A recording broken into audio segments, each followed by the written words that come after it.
Alright, so welcome back din sa ating channel dito sa Bob's TV. Okay, so ito pag-usapan natin mga babayan, no? Kabado na ba itong mga DDS mga babayan at natatakot po ba sila dito kay Leni Robredo mga babayan, no? Yan po ang inyong nakikita sa inyong monitor screen mga babayan. Dahil meron pong pronouncement, ito pong si Belgica mga babayan, no, na sinasabi, no, na gusto o pinag-uusapan po ng Duterte camp ang tandem po ng Sara Leni sa 2028. Okay, so medyo nakakapagtaka lang, no, itong si Bellica, no. Nag-iisip kaya to, mga babayan? Nag-iisip kaya itong mga DDS na to? Tanong ko lang po, no, tanong ko lang kung nag-iisip itong mga DDS na to. Alam niyo kung bakit ko natanong? No? Bakit ko natanong? Sino po ba ang nag-announce na tatakbo siyang Pangulo? Diba si BP Sara? Gusto niya tumakbong Pangulo. So kung itatandem po natin itong si Sara at si Leni, mga babayan, so ibig sabihin patatakbuhin niyo na naman na Vice President si Leni Robredo? So anong gagawin na naman ni Sara kay Leni? Mga babayan, baagayahin lang niya yung ginawa ng tatay niya kay Leni Robredo. Diba? Diba? Naalala ninyo mga babayan, halos inichipuera po si Leni Robredo. Diba mga babayan? So sa tingin ninyo papayag itong mga pinklawan? No? Sa tingin ninyo papayag itong mga supporters ni Leni Robredo na tumakbo siya na Vice President ni Sara Duterte? Oh, come on. Come on. Isip-isip naman. Common sense. Hindi tatakbo yan. No? Kaya nyo lang pinapartner yan. Kaya nyo lang pinapalabas na ganyan. No? Dahil natatakot kayo, no, dito kay Leni Robredo na kapag ito ang tumakbo na Pangulo, mga babayan, sigurado may kalalagyan si Sara Duterte. Sigurado. No, kaya nga pilit nila, oh, ayan, oh, pilit nilang ibinabangga ang Sara Leni tandem sa 2028. Stick na lang kayo, no, doon sa tandem na dumi, mga babayan. No? Stick na lang yung mga DDS. Yung tandem po na dumi. Ano nga ba yung tandem na dumi? No? Yung Duterte Aimee. O kaya yung tandem na Team Itim, mga babayan. Bakit nga ba sila natatakot dito kay Leni Robredo? No? Ito, panoorin natin itong balita na to mga babayan. No? Dahil ilang mambabatas po, no, ang nakikitang malakas daw di umano na pantapat kay VP Sara Duterte na sa pagkapangulo ay si Leni Robredo. No? Alamin natin, bakit nga ba si Leni Robredo mga babayan? Naniniwala ang ilang mambabatas na si dating Vice President at ngayon Naga City Mayor Leni Robredo ang pinakamalakas na pwedeng ipantapat kay Vice President Sara Duterte na nag-anunsyo na ng kanyang intensyon tumakbo sa pagkapangulo. Si Robredo, Okay, so yan mga babayan ha. makakasama bukas si Pangulong Bongbong Marcos sa Naga para inspeksyonin ang Oplan kontra Baharoon. Okay, so kung kayo po ang tatanungin mga babayan, no, papayag ba kayo? No, na tatandem, no, ang Pangulong Bongbong Marcos at si Leni Robredo sa 2028? O ang tambalang VP Sara Duterte at Leni Robredo? I-comment nyo po dyan sa ibaba, alright? Yung unang balita, si Ian Cruz. Naniniwala rin po ba kayo mga babayan na etong si Leni Robredo ang isa sa pinakamalakas, no, na makakalaban ni Sara Duterte kung sakali sa pagkapangulo? Ako si Sara Duterte. Tatakbo bilang Pangulo ng Pilipinas. Sa maagang deklarasyon ni Vice President Sara Grabe, no? 2 years pa, imagine ninyo mga babayan. Nagde-declare na siya, natatakbo siya Pangulo ng Pilipinas. Well, actually, matagal naman na yan eh. Nakikita natin, di ba? So siguro, hindi na umubra yung mga plano nila. Titigilan na siguro nila yung plano na patalsikin yung Pangulo natin, yung impeachment. Kasi hindi lumusot yung impeachment eh. Di ba? Yun yung isa sa option nila. No? Na mapatalsik yung Pangulo natin.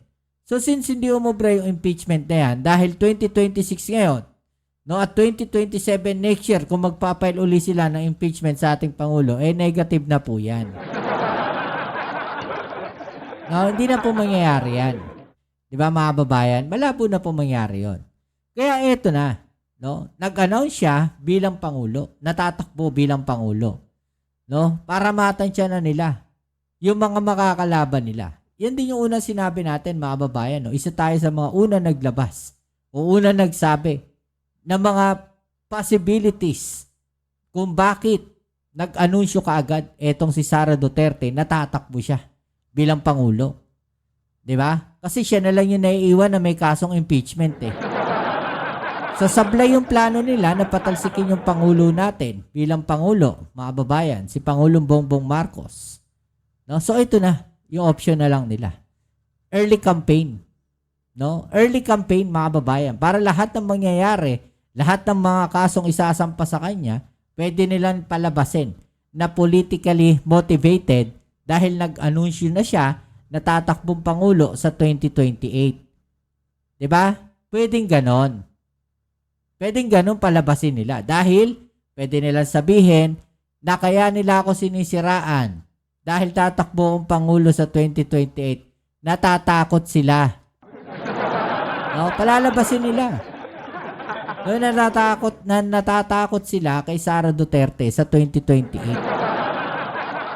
Duterte para tumakbong presidente.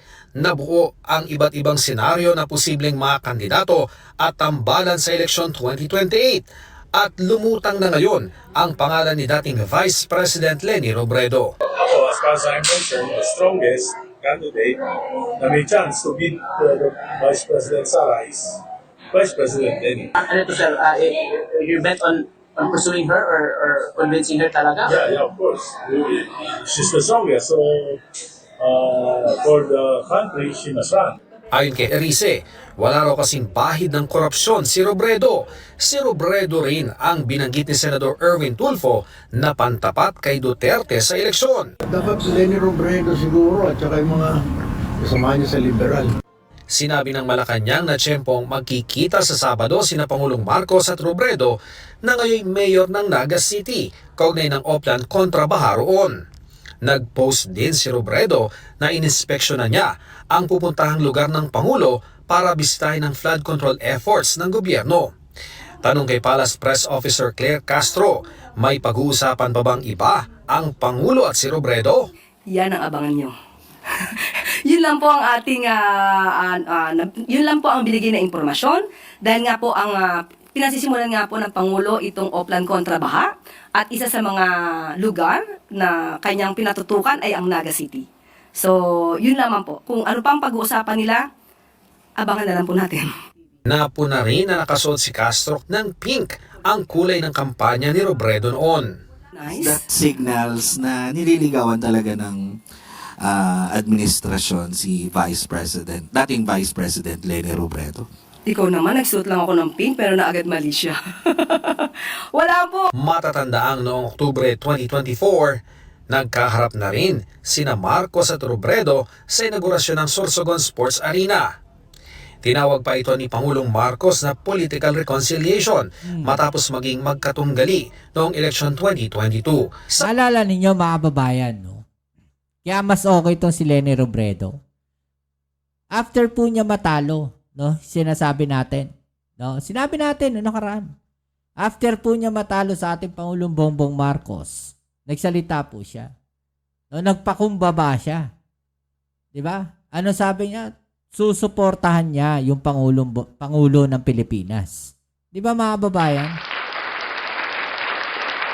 At kaya naman talagang pilit siguro nilang liligawan ito pong si Leni Robredo dahil nakikita nga nila no na malakas si Leni Robredo. 'Di ba? Pero ano magiging posisyon? Sa tingin niyo bababa si Leni Robredo as a Vice President uli? O si Sara Duterte as Vice President uli? Pwede. No? Pwede yung iniisip nila. Leni Robredo tumakbo na Pangulo ng Pilipinas. Vice President uli si Sara Duterte. Anong gagawin nila? Uulitin uli nila yung history. Papa-impeach uli nila si Leni Robredo. Pwedeng ganun eh. No, hahanapan uli nila ng butas para mapatalsik si Leni Robredo.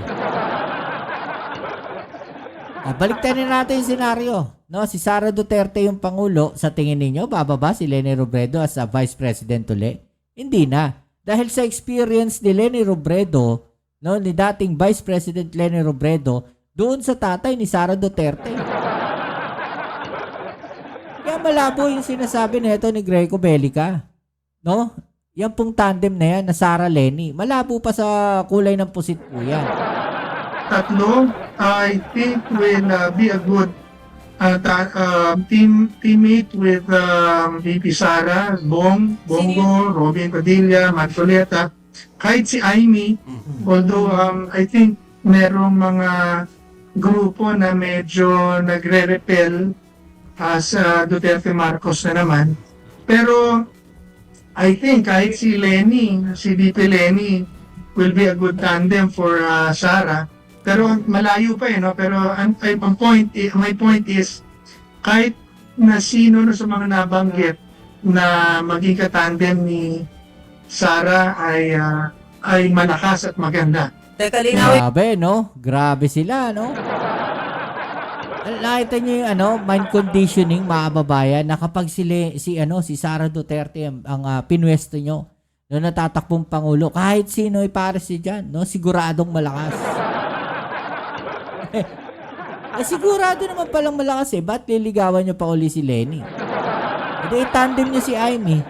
Itandem nyo si Robin Padilla. Malakas pala ano na mangyayari sa bansa? Vice President natin si Robin, tapos ang presidente si Sara? Diyos ko po. Uy ko lang yun, sir. Diyos ko po, maawa po kayo sa bansa natin. So, ibig sabihin, kinoconsider nyo rin ba si former VP Leni na makatandem si VP Sara?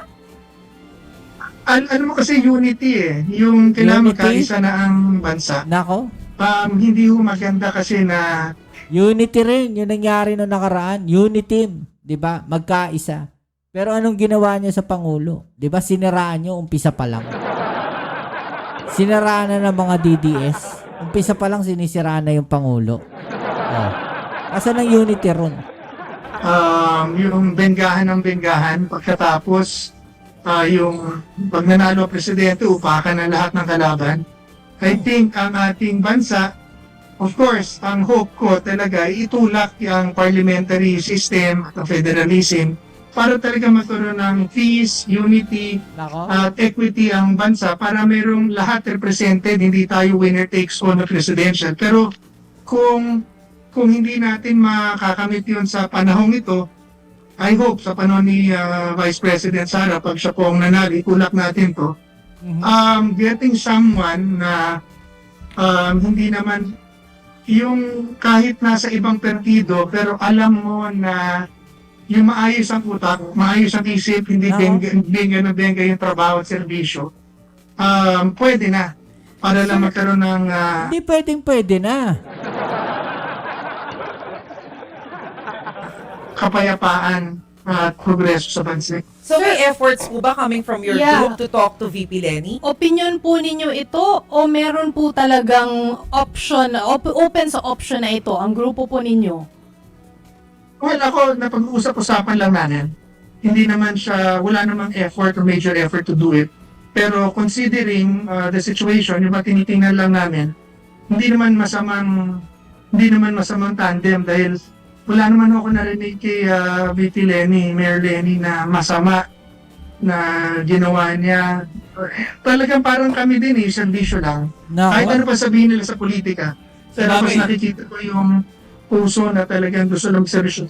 Now, if VP Sara takes Senator Bongo, Senator Robin Padilla, Senator Marcoleta, or even Senator Amy, I'll be more comfortable with that dahil nakasama ko na po, lalo na yung tatlong lalaki nakatrabaho ko. Pero I'm just saying, kung para sa bansa na suddenly they, mag-usap na, o sige, para si Leni, I'm also, I have nothing against Rose. Sa bagay, we saw them together, di ba? Sa Bicol din. Nag-usap na una silang mag-usap. We saw them together, si Sara at si Lenny.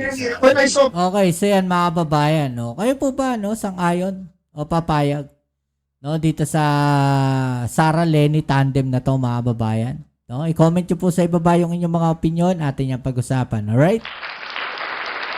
O malabo pa sa ano yan? O malabo pa sa tinta ng Pusityang Greco?